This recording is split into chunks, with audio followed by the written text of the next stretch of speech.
ये बजट चुनावी है, समावेशी है, ये बजट आम जनता की भलाई के लिए है या दरअसल जुमला है? ये चर्चाएं तो बहुत हो रही हैं, लेकिन वित्त मंत्री जी उससे पहले एक बड़ा सवाल जो कि पिछले 2 दिनों से या यूं कहें कि पिछले 48 घंटे से सुर्खियों में है और जाहिर सी बात है आपके दिमाग में भी होगा। ऐसा क्यों कहा जा रहा है तृणमूल कांग्रेस के द्वारा कि सीबीआई का बहुत बेजा इस्तेमाल आपकी सरकार कर रही है? दूसरी तरफ मायावती कहती हैं कि ईडी जो कि आपके अंतर्गत महकमा है उसका बेजा इस्तेमाल आप कर रहे हैं, तो विरोधियों को रोकने की क्या ये कोशिश है? मैं समझता हूँ हमने तो कभी दखल अंदाज दिया नहीं है, ना सीबीआई में ना ईडी में। सीबीआई में अगर हम दखल अंदाज देने वाली टाइप की सरकार होते तो इतने सारे चक्कर थोड़ी होते जो हमने इतने हाल में सुना, फिर तो हम कंट्रोल करते।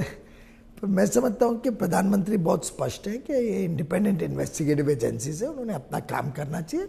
और आपको याद होगा माननीय प्रधानमंत्री तो खुद कांग्रेस का शासन जब था और बेबुनियाद और बड़े झूठे इल्जाम पे भी उनको बुलाया गया था सीबीआई ऑफिस में, तो खुद गए थे CBI office as chief minister और 9 घंटे वहाँ पे बैठे।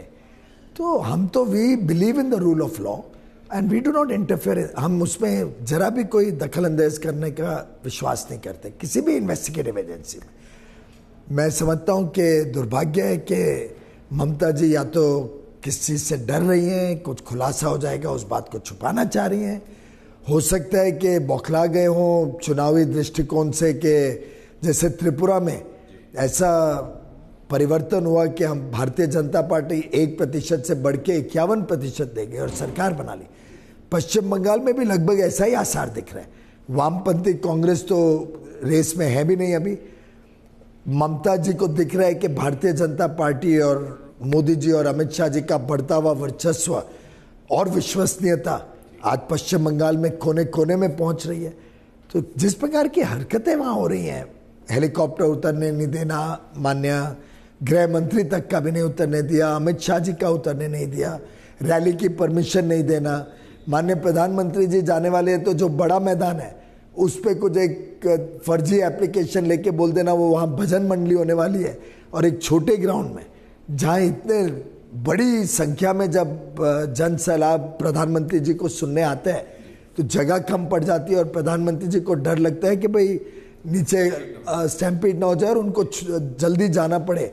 मतलब इस प्रकार के अराजकता के माहौल में और उसके ऊपर अगर सीबीआई सुप्रीम कोर्ट के निर्देश से कुछ काम कर रही है उसमें दखल अंदाज करना मैं समझता हूँ बहुत ही दुर्भाग्य की स्थिति है। सुप्रीम कोर्ट ने तो अभी कहा कि अगर सबूत है कि एविडेंस के साथ टैंपर किया जा रहा है तो फिर कोर्ट उस पर निर्देश देगा, लेकिन ममता बनर्जी तो धरने पर बैठी हुई हैं। आपकी सरकार इससे कैसे निपटेगी? क्योंकि वो तो सीधे कह रही हैं कि आप जानबूझकर उन्हें कटघरे में खड़ा करना चाहते हैं, जनाधार एकत्रित करने के लिए उनके जनाधार पर प्रहार कर रहे हैं। मैं समझता हूँ कि धरने में बैठने का उनका पूरा अधिकार है। वैसे तो खुद मुख्यमंत्री जब धरने पे बैठ जाए तो मतलब तो लगता है जैसे कानून व्यवस्था ही नहीं है उस प्रदेश में, और ये पहला ऐसा परिस्थिति निर्माण हुई है जब इन्वेस्टिगेटिव एजेंसी के ऑफिसर्स को अपने काम करने से रोका जा रहा है और उन्हीं को जेल में डालने का कदम उठाया वहाँ की सरकार ने। मैं समझता हूँ बहुत ही दुर्भाग्यपूर्ण है।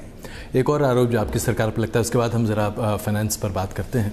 और कहा गया मायावती जी के द्वारा कि गठबंधन की घोषणा के साथ ही ईडी को लगा दिया गया ताकि मूर्ति व पार्क में जो मूर्तियां बैठाने का जो था पूरा प्रकरण उसकी जांच अब की जाए। आप गठबंधन से इतने घबरा गए कि आपने ऐसा कर लिया, क्या ये वास्तविकता है? क्योंकि ये डिपार्टमेंट तो आपके अंदर है। गठबंधन से तो हमें कोई ऐसी घबराहट छोड़िए, हमने तो तय किया है कि जो पहले सीट थे उससे ज़्यादा ही जीतने के लिए हम प्रतिबद्ध है और उसके हिसाब से हमारा काम शुरू हो गया। प्रदेश में जनता का माहौल, माननीय मोदी जी माननीय योगी जी दोनों की सरकार तेज गति से विकास कर रही है। उत्तर प्रदेश का तेज गति से लोगों के जीवन में परिवर्तन आ रहा है और हमें पूरा विश्वास है, पूरा समर्थन जनता का हमारे साथ रहेगा। अब आते हैं ज़रा जो बजट आपने प्रस्तुत किया वित्त मंत्री जी, आपने कहा ऐतिहासिक है, प्रधानमंत्री जी ने कहा ऐतिहासिक है।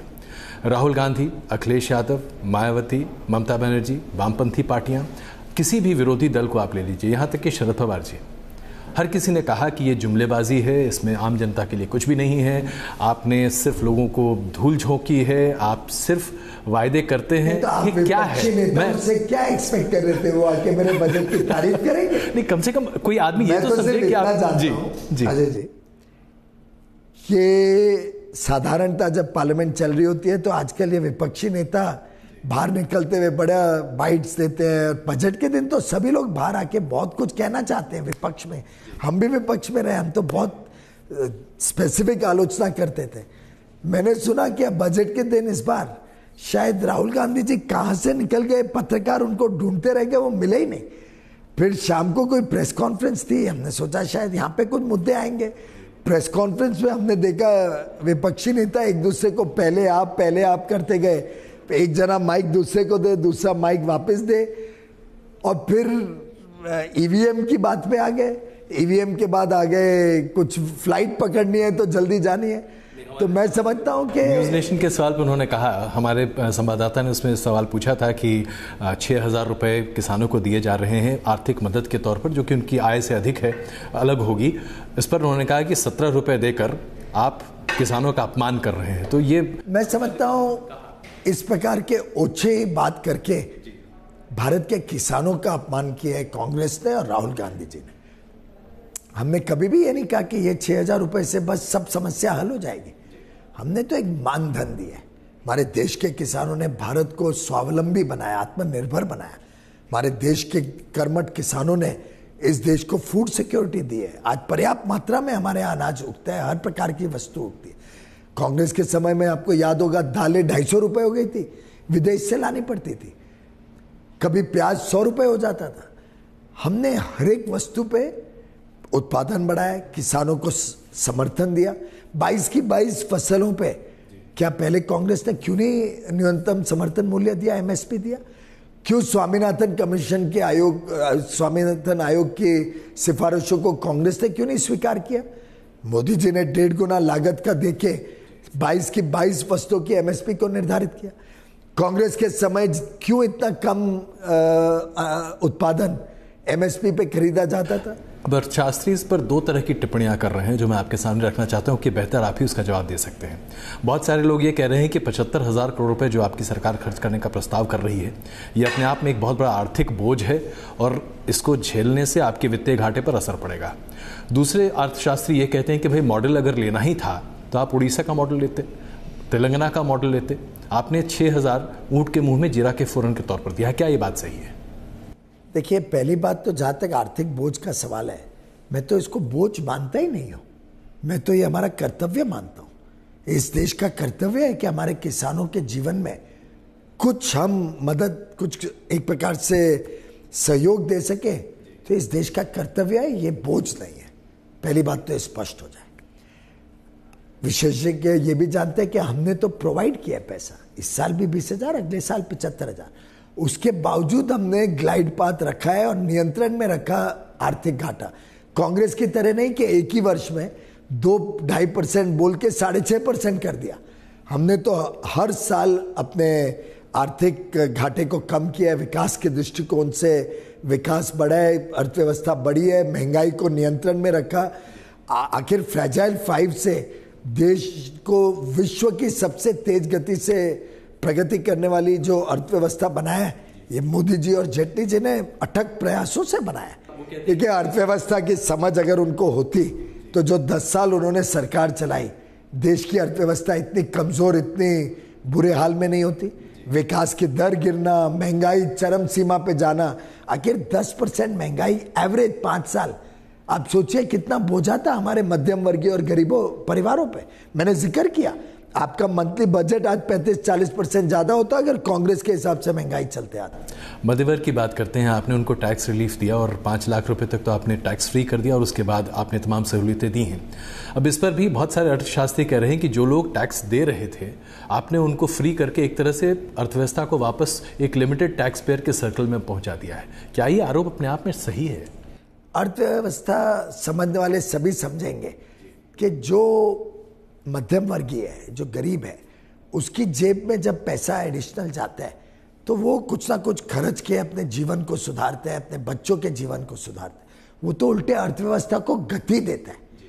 आखिर आज अगर हमने 1 लाख करोड़ गांव में किसान को, मध्यम वर्ग परिवारों को, हमारे असंगठित क्षेत्र मजदूरों के आगे के भविष्य को सुधारने में लगाया, तो ये तो अर्थव्यवस्था में सीधा पैसा वापस जाके अर्थव्यवस्था को गति देगा।